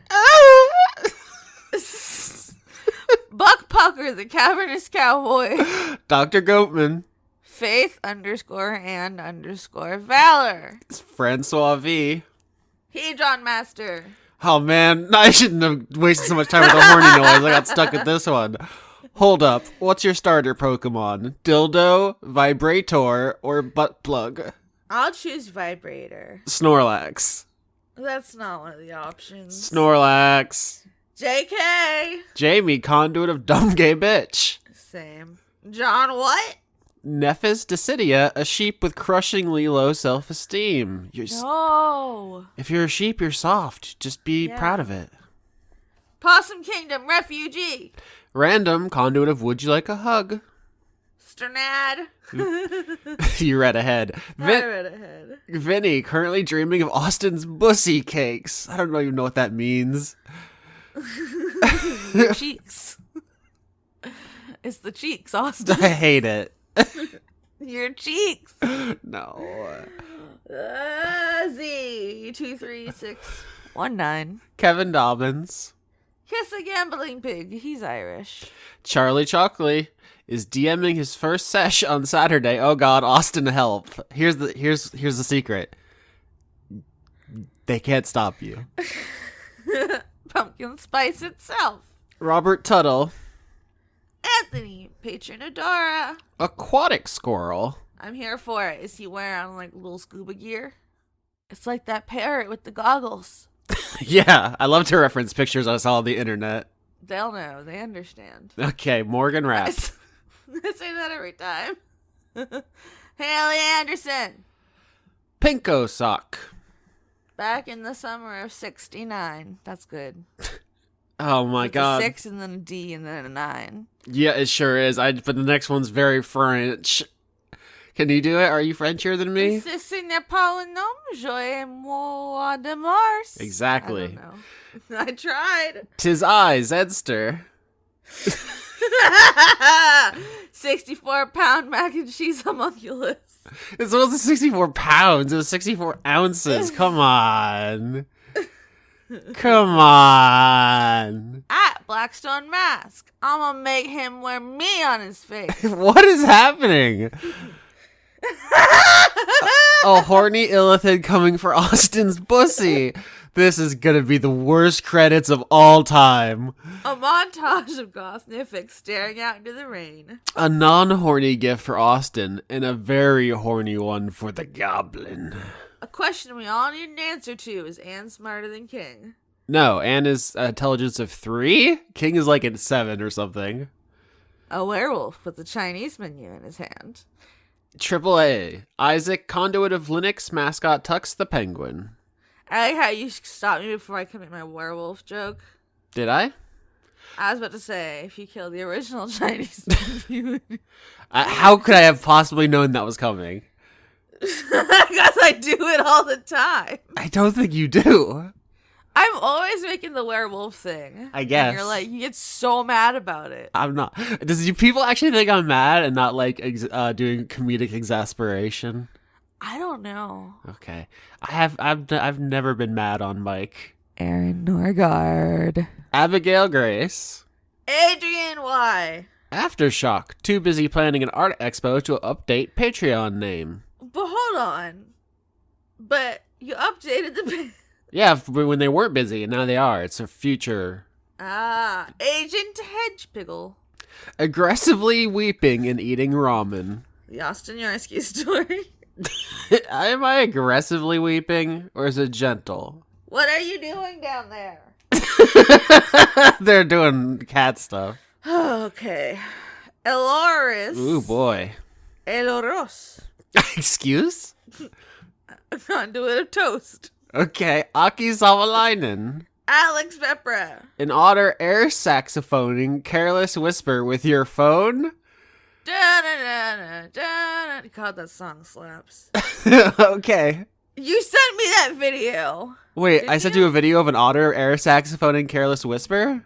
Maybe I sent it to you. It was the otter. He had the phone in his mouth and it looked like he was doing the saxophone. And in the background, it was playing Careless Whisper. You send me dozens of animal videos every day. It's hard to keep track. I remember, like, everyone.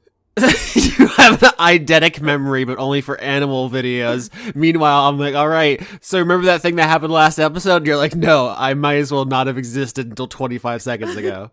But if you need to know, my top 5 seal video. Andrew Birmingham.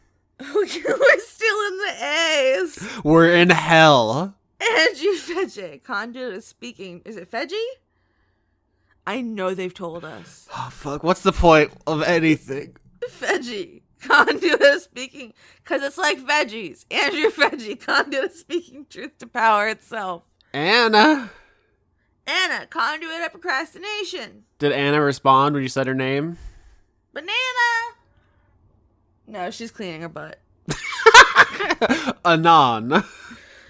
Antonio, conduit of snacks. Arachnival, making dark deals with the spiders of mortality. They're coming for you. Ariadne. Oh, God. You know when you say something too many times and you don't know what it should sound like? Uh-huh. Yeah, it's that. But asking if this island has got any daiquiris. Arjun de Koning. Ash, the gayest bitch in the Midwest. Austin, I can't believe you had to Google Beasterizer. I just wanted to make sure. I even said before I Googled it, isn't that the name of Bloody Roar? I was right. I was just checking. You gotta... I still don't remember. Was that last credits? It was a while ago. Measure twice, cut once. Austin, you're a great storyteller. Isaac, conduit of gavel, gavel, gavel. Badodroid? Beta droid. Beast 667. Becky Toothville, property of Janiac. BJ, if Lime dies, we all die. Not really. B-Ray Echo, yeah.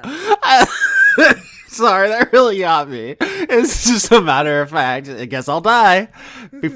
Before we continue, I gotta poop. Back in 5. Was this written by King?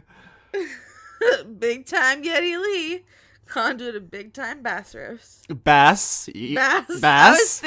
I was thinking about Leroy Brown, the baddest fish in the whole damn town. Okay. Okay. Blue he's 6. He's a fish and he's a bass. Blue 6. Bass riffs. Bonus. Brady, god of murder, survivor of Lorne's massacre.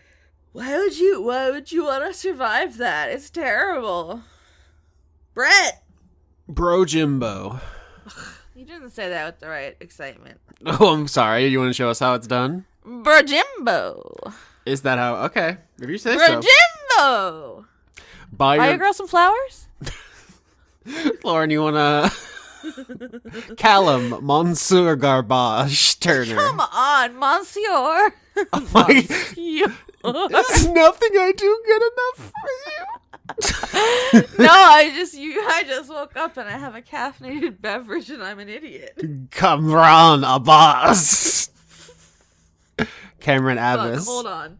I just spit my drink everywhere. Good. Candace, listen to Dice Funk Starling. Yeah, you keep going. I'm just gonna clean this up. Yeah, pick up the cat and use it to mop up your mess. Caradwen, Chief Beef Thief. I could probably say that at a different cadence. Chief Beef Thief. That's hard. Chloe the dog is #1 baking helper. Aw, good dog's covered in flour. They're just wagging their tail. They don't even know about messes. They love it. Do you ever think about Bailey? Elizabeth Warren's dog that stole the burrito. She stole so much burrito. At the time of recording, this is very viral. When you're hearing this, probably not so much, but... Okay, so I made a mess and I don't remember. Where we at? Chris, conduit of bad decisions, Walling. Chris from Ohio. Christopher Charlow. Coho Blast. Do you ever think about how our Chris, seems like he's from Ohio? I know he's from Pennsylvania. He just has a big Ohio energy. You can't say that. Why? Ohio and Pennsylvania don't like each other from what I know. Oh, wow. A thing that matters. It's a football thing, I guess. I love it when things matter. Oh my god. Cool Christmas. Conduit of not paying child support. Hey! That's a classic Jim Sterling joke. Okay, I was like, hey, pay your child support. Corin, professor of the Ashen Wolves house beneath Garrick Mock. Yeah, that DLC was pretty good. I beat it in like 3 hours. No big deal. Counterfeit. C.R. Saldana, prophet of RN Jesus. Cthulhu. Conduit of tentacle mindfucking. Well, that went from cute to extremely hardcore. Hey, Q. Yeah. Cumber. Oh, Dan B. Cumber. We're only in the D's. We're doing this for like 25 minutes. You got to do it one time. Do what? Diane B. Just say Cumber for like 10 minutes. Oh, yeah, when the Cumber madness took me. Yeah. Cumber. Cumber. Cumber. We're never going to do this. Dandy Snuff. Daniel Marsden, conduit of unnecessary concept. Just fucking roasting the typo. No, I just thought they were trying to put ass in there. Oh, maybe. Daria is finally writing. Hey, that worked out. Good job, Daria. Dawning Frost! Daz is lost. Deathworm Jim quit the 9 to 5 to become a dog walker because depression. Yeah. I mean, on the plus side, dogs. Yeah, the dog part sounds nice. Decibel. Declan Sands. Dennis Pancake Detlefson. Dice Fuck Dungeons and Dildos spin-offs for dogs? No. That is my fault. That's on me because last month I said dogs can have little a dildo as a treat. So Oh, you did. What's wrong with you? a lot. Dice Fuck. There's 2 Dice Fucks. The Real Play Fatal podcast. Fatal. That's F.A.T.A.L. Is a tabletop RPG famous for very weird sexual stuff like rolling for the size of your genitals. DM Tao. Now I have to deal with player shenanigans. Why are you putting your face in my knee?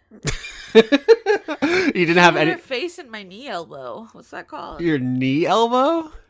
The bendy part. It's just called the back of your knee. Yeah. That's where she's putting her face. You didn't have any thoughts about Fatal, a thing I just introduced you to? I thought you'd have a fun reaction to that. I'm ignoring it because I choose not to acknowledge its existence. Okay, Don Johnston, is that where we are? Yeah, you can't make people roll for genitals. That's very rude. It's Dorian, Conduit of Devotion. Doro. Dr. Isix. Dragon Nexus. Dylan and Rillin the dog. We're behind and need to catch up. Aw, that's because they've been doing all the dishes for everybody. And dogs love to run. I was going on a walk there today, and it started raining, and there was someone walking their dog, and then they started running, and the dog seemed so fucking thrilled. It was like, we run I now? love it. They love it.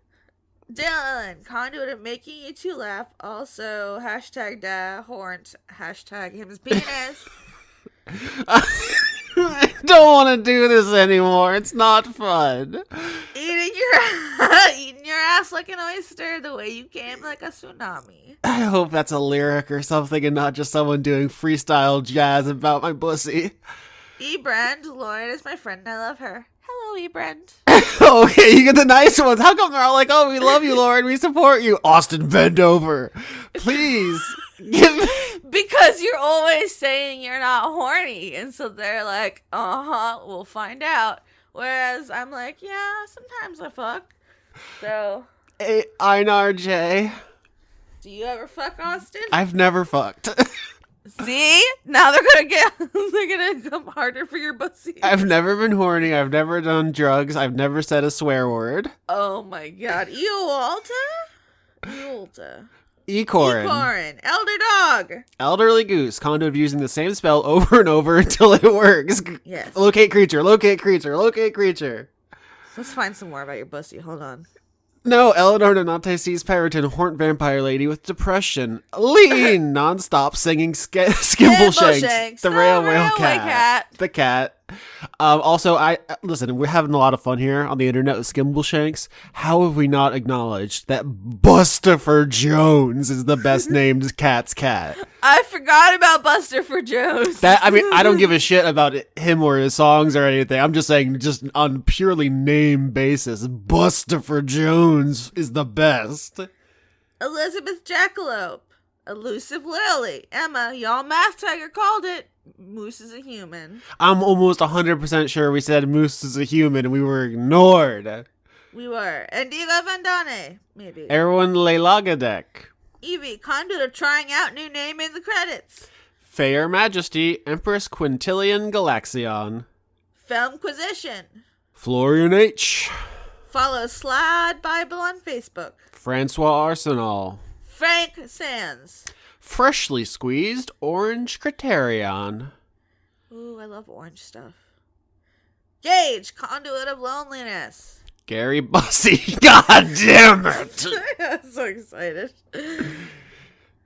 Gideon, a living or extinct creature, myth, or ancient civ every month. Ginger beers. You sound so tired. I'm dying. Grapefruit juice. Graffiti, rhetorical conduit of rhetorical conduits. GSV _ lasting damage. Halju. Harley the Floral Lyricat. Harrison Andrew. Harry, Dad King getting high ratings from the Scalies. Everyone loves King except for Chris. Hey guys, it's Ashley. Hello. He's a good Brent, dogs. He's a good Austin, dogs. So all the dogs will come see you. I wish they would. His succulents, Archibald Roman numerals. I just spoke. Hort furry with a lightsaber. Oh, can you tell me what those Roman numerals are? Because I'm really bad at Roman numerals. I promise it doesn't matter, dog. Okay, well. How do I make friend? Regards, conduit of social faux pas. I dread stairs. That's good information to have. Ingamar Grimon. It's pyropsychotic. Don't yuck my yum. I will not. Evolution. Jaden. James Neely. Janiac. Conduit of... Fuck off. Conduit of getting fingered against the bins behind a Wendy's. Why Wendy's? Can't it at least be a Five Guys? I feel like that's something you would have done, though. Finger bang someone behind a Wendy's? Yes. I'm pretty sure it was an Arby's. Oh, yeah. Janiac bullies Austin while I watch. I hate everything that's been said today. Jaspel, aka Cat Necromancer, meows Ferratu. Hold on, we're back in. That's cute. Jay Logan, conduit of queerness, mage of life. Jealous Goddess Cosplay. Jen. Jenny Colby. Just Veggie, conduit of veggies. See? Joanna the Wrench Witch. John Carey, not that one. John Potts. John, conduit of subpar joke names. Josie, conduit of buffalo chicken pizza. Try a slice. That's like one of Austin's favorite pizzas. That's usually what I get, yeah. I fuck around. I cut out the part of the last episode where I called you a pizza pervert, by the way. Now you're gonna leave this in the credits, so they'll all be very confused. It seemed very confrontational, and then Chris called you a sauce whore or something. It just got, like, really confrontational. I've been called a whore enough already this week. Well, yeah, so I cut it. Did we say, John, Jew-man hacking up my fucking lungs, send help. Julian Phillips, conduit of Kaizen. Just a jester. Juzzy, conduit of being Polly to get a heist team of cuties. Solid plan. Jorgen, Indie Monster, and Windweck Ford, conduit of symbols I can't read and lactose intolerant. That's one way of dealing with that. Katana's for kids. No, don't give them to kids. Are those A's with tildes? Those are A's with tildes. Well, no, okay. So for the audience, when I download the list name for Patreon, it comes in an Excel spreadsheet, but for some reason Lauren's computer can't read it, so I have to convert it into a PDF, which crushes all of the formatting, which I have to fix. So whatever this was not read by Excel correctly, and so it got messed up. This is boring. No one gives a shit. Now your A's with tildes, ... and lactose intolerance. Kate, conduit of fading regret. Kiefer Lowe. Kelladry wants to know how much magic lore Austin knows. If you are a Patreon subscriber of Weekly Manga Recap, Chris and I did like an hour and a half on magic lore for his bonus pod. The answer is all of it. Oh, that's really cute of you guys. Big nerds. Keller Automat. Ken, conduit of finally writing this goddamn PhD dissertation. Kenteroy. Kidney, a beholder in a snazzy hat. That's a great name for a beholder. I think they're trying to be best friends with McNuggets. This is an attempt to get their OC onto the show. I respect that. Killer Cotton Shizno. Kaniku fan. Kitty Foe, warm snoring burrito, 8-year Valentine candy. Christina, conduit of shipping Nifyx and Sharon itself. Kyle Badsvik. Kyle, conduit of Drop Goodwood and King Badass / Vic. Lady Misfit, Dino Fact, synapsids are defined by having one temporal fenestra. You know we don't know what those words mean. That's just stunting. That's like one the show where I'll be like, did you know that Yep. something Egypt? And you'll be like, yeah, cool, dumbass, we hate you. Larry Yelling NB, who is also on a little podcast called Humans Hollering at News, which I am now a host of. Fenestra, a small natural hole or opening, especially in a bone. Bone. Lars on Earth. Lauren's mom's duck, conduit of the Untitled Duck game. He doesn't sleep in the house anymore, but he comes home for snacks. Ducks are good. I forgot where we were. Oh, Loopy Elephant would like Austin to talk about Mustelidae more. They're good. They're like cats, but what if they got stretched and they love to steal? I literally have to record another podcast in 15 minutes, and we're only in the L's. Lauren Cates, conduit of February 29th, kids, break from no birthday for you jokes. Yeah, I mean, I'm in the birthday right before Christmas camp, so I feel the birthday weirdness. Love you all, especially Chris. Come on. Conduit of favoritism. Why does everybody love Chris the most? He refuses to love himself, so somebody has to. Damn. Ludovico Limited. Luke Powers. Luther, the conduit of finding a secret baby finch. I want it. You already have so many animals. I want it. Manticore Deathlord. The Cult of Gorfanax. Master Zemnahort. Pass. He can't pass. That's nothing. You do it. Mateo Zenek. Mass Tiger says 50.69% chance that King's Conduit is changing. Matt Collier. I can't believe that worked. What, just passing? And you did it. Maybe if we didn't take us 45 minutes to get to the M's, I'd fight you more. Matt Collier. Matt Collier. player. Matt Lackett's conduit of Ingeramimus nocte et consumimar igni. I like giving you the foreign language ones because you don't care if you're wrong. Yeah, I know I'm wrong and it's fine. Matt S. Heigmer. Matthew, listen to Dice Drink and Near's Gum Schultz. Maximum Side Boob celebrating 1 full year of tasteful nudity. Majid, conduit of 3D printing Dickosauruses for everyone I know. Mel Bent. Melissa the Dice Goblin celebrates 4 years of marriage. Oh my gosh, congratulations. So many. Myrrh of Stone, conqueror of mountains, harbinger of glory, Michael Hall. Midlife stasis, conduit of inevitability. Miles, conduit of strong violent opinions. But she fine though. She is. Modified Matthew. Mr. Willie Phoenix, Stephen Lesbian Seagull Pooh Bear Shaker. Namita Neskins, conduit of error. Nathaniel Hellman. Nicholas Dominic. I put a little extra stank on that one for you. Like that? Nicholas McDonald. Nick. Nick Thetford, I forgive you for bringing up face sitting. Hold on, face sitting is like the least gross thing. Nonfinite. Only respect for my McQuare. Hashtag Zoe Fan Club. Paye Robjerg. Pangolin. Patrick Babcock, conduit of This Is Fine itself. Hi, Patrick. Patrick Williams. Please check my webcomic, ruinousfortune.com. Do it. Pocket Sundial. Do it. Do it. Do it. Do it. Do it. Preston Bowers. Pruitt Holcomb. Puck Boy. Razumi Yazura. Remsiv. Robert Chisholm, conduit of Gigantamax Cornelia wrecking shit. Rule 34, Bob Ciaccolone. I don't know who that is, but we don't need them. Ciaccolone. Giacolone. It's big Vento Oreo energy.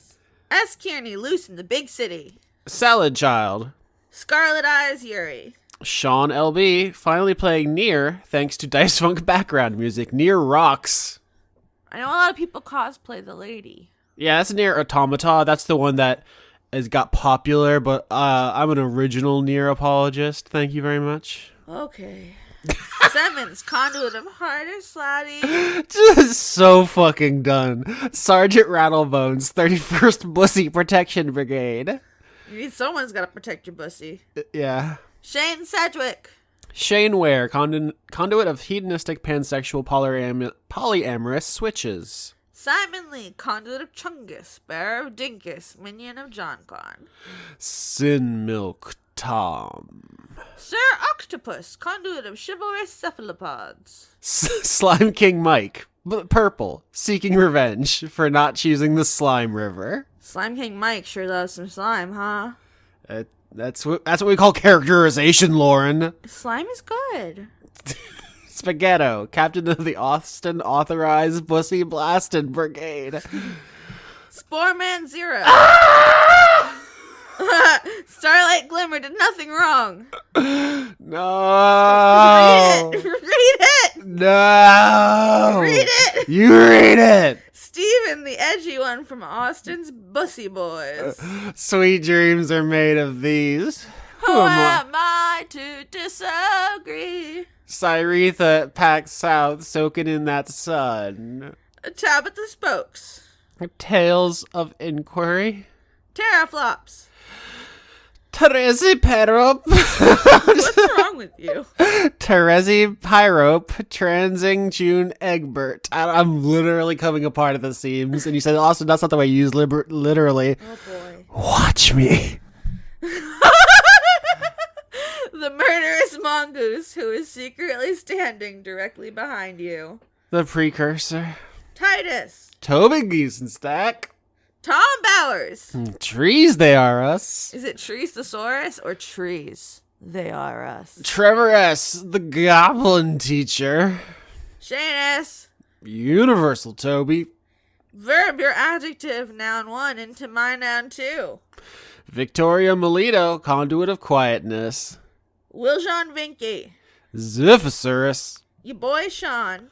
Yam. Zoltar, the Viking death metal caterpillar, conduit of retribution. Let the rain fall down. I'm coming clean. Zukas.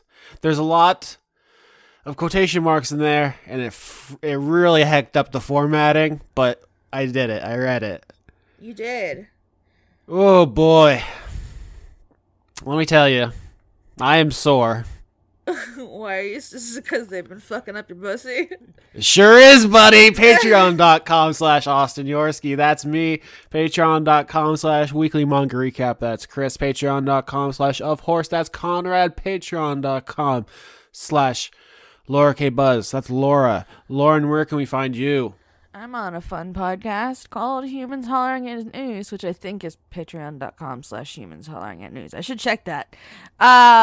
And also, if you would like to pay for some of my premium titty pics and make people mad because they're mad that you're buying my premium titty pics, RAWRGLICIOUS, Regalicious. Austin put it in the comments because I'm bad. Can we get a sign off from the cat?